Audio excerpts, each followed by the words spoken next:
We will find the current in each branch using Kirchoff's laws. The currents that we have on our circuit here is I1, I2, and I3. Okay, in order to be able to find these currents, firstly, we will need to label the directions of our currents. We can do so by assuming that the currents always flows from a positive terminal voltage source. Okay, by saying that, we'll conclude that I1 flows in this direction because we take a flow of current of this source from a positive terminal all the way here, and I2 will flow in this direction using this source. From a positive terminal, it flows like this. These two currents meet at junction A and comes out in this direction. Okay, we now need to apply our loops directions. We'll also say the loops flows from a positive terminal to a negative one. Okay, here we will find that our loops flows in a clockwise direction. This is our loop 1. And here, from a positive terminal, we will have a anti-clockwise direction, and this is our loop 2. We can then now apply our laws. Firstly, let's do the Kirchoff's voltage law. Kirchoff's voltage law states that the sum of voltage drops around a loop is equal to sum of V EMFs around that loop. Okay, let us start with loop 1. On our loop 1, okay, our voltage drops, we have only V1 as a voltage drop here around this loop. We have V1, okay, which is then equal to the V EMFs around loop 1. We have a V EMF 2 and a V EMF 1. We have V EMF 1 plus V EMF 2. Okay, for our V EMFs, we will introduce the Ohm's law. By Ohm's law, we know that a voltage is equal to current times resistance. Okay, we have V1, which will be I times resistance 1 plus I times resistance 2. To find the current that is flowing in each resistor, we first need to know the directions of currents in that resistor. On our resistor number 2, we have I1 flowing in this direction. I1. We also have I2 flowing in this direction.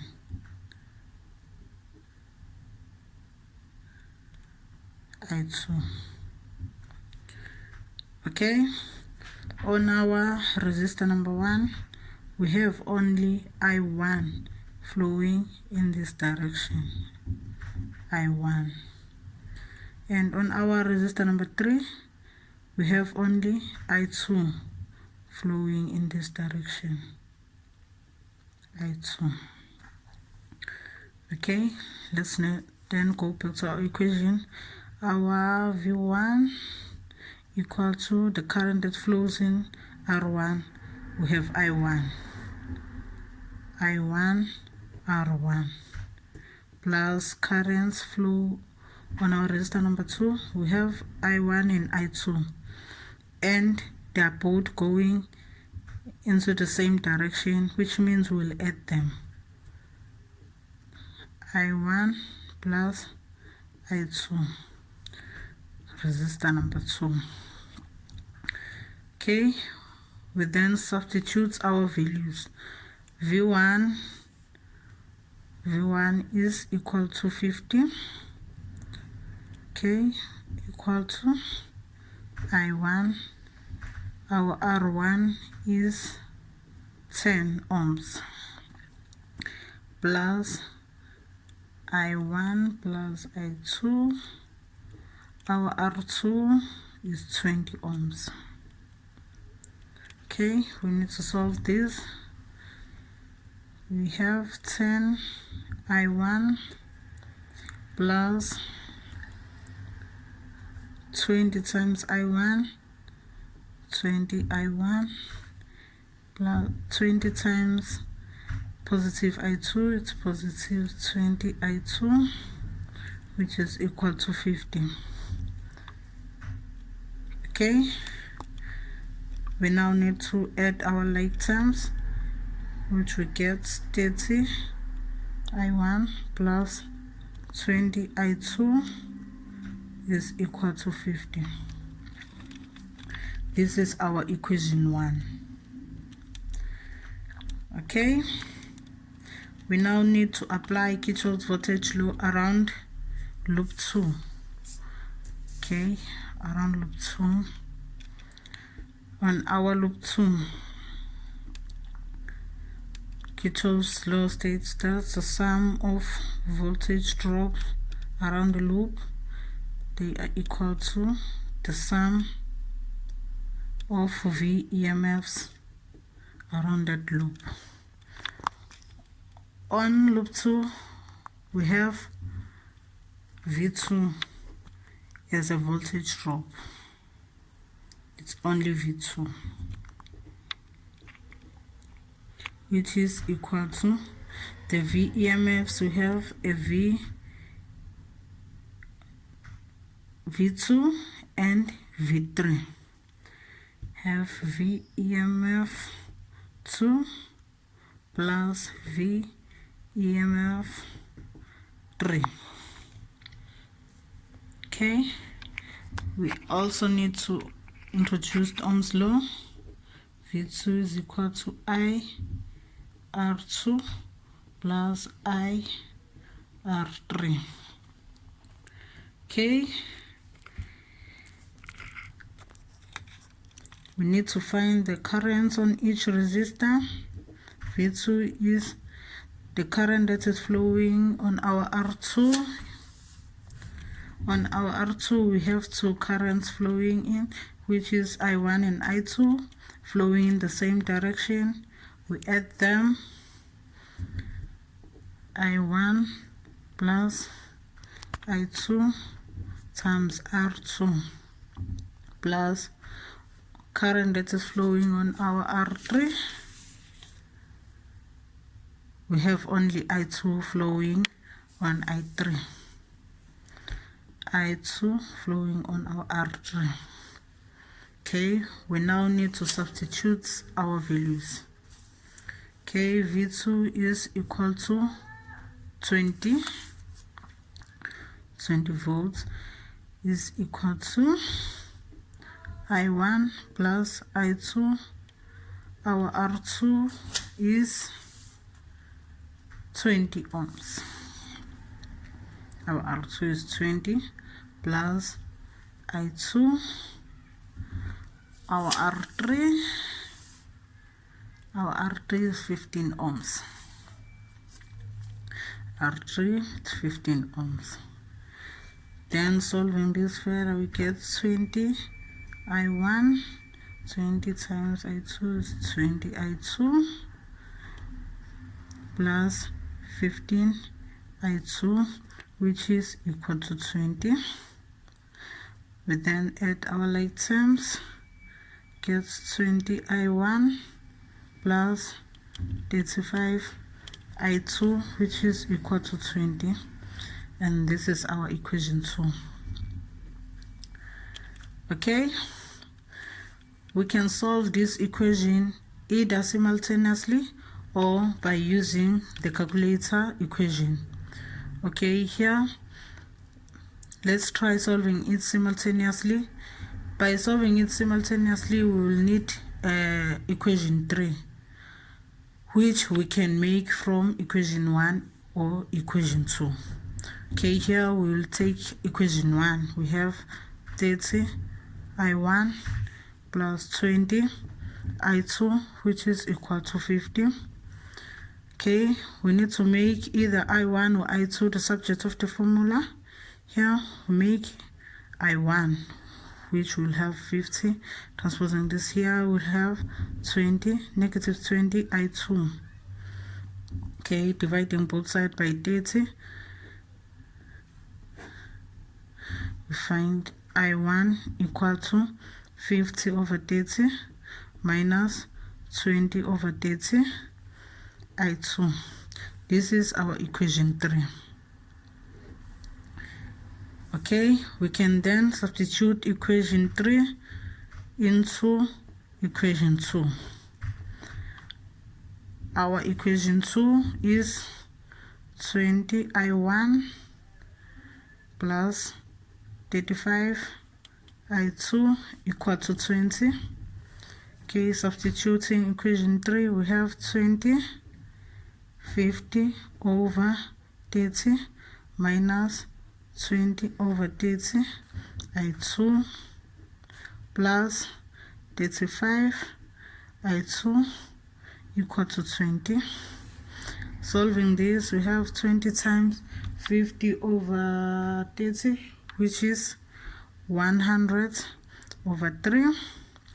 20 times negative 20 over 30, it's negative 40 over 3 I2 plus 35 I2 equal to 20. Adding the like terms, we get 65 over 3 I2 plus 100 over 3 equal to 20. Okay, we then need to solve this further. We have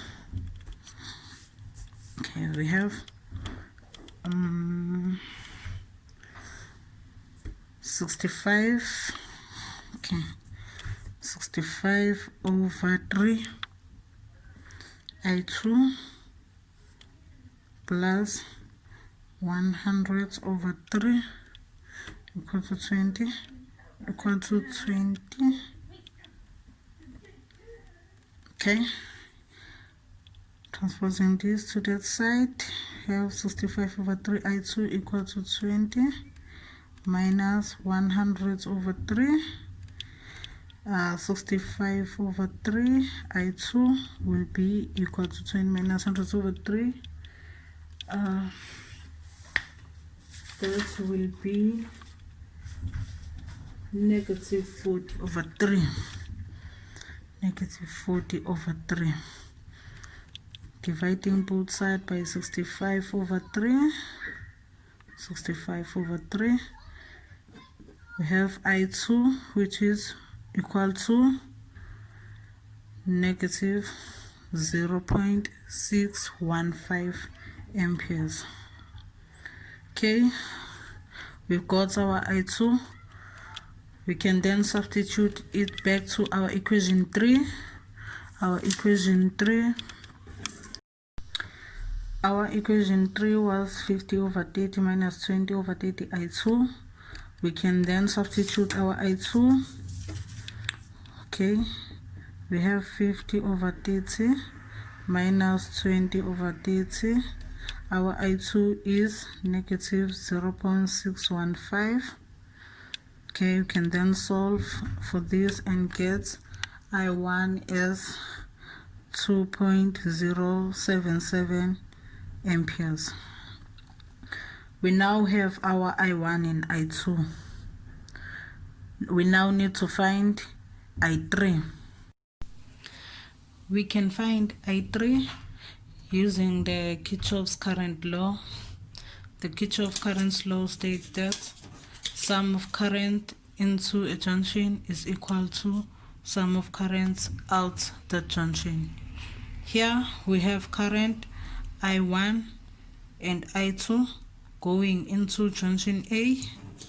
We have current I1 and I2 going into junction A, which will be equal to current 3 that goes out the junction. We have current 3 going out the junction. Okay. From that equation, we can solve for I3 since we have found I1 and I2. Okay, our I1 is 2.077 plus I2, which is negative 0.615, which will be our I3. Therefore, I3 is equal to 2.077 plus negative 0.615 is equal to 1.462 amperes. Okay, we now have all our currents. We have current I1, which is 2.07, so 2.077 amperes flowing here in this branch, and I2 we have negative 0.615. It's 0.615 amperes. This negative is only stating the direction of current. Okay, and then we have I3, which is 1.462 amperes. 462 amperes.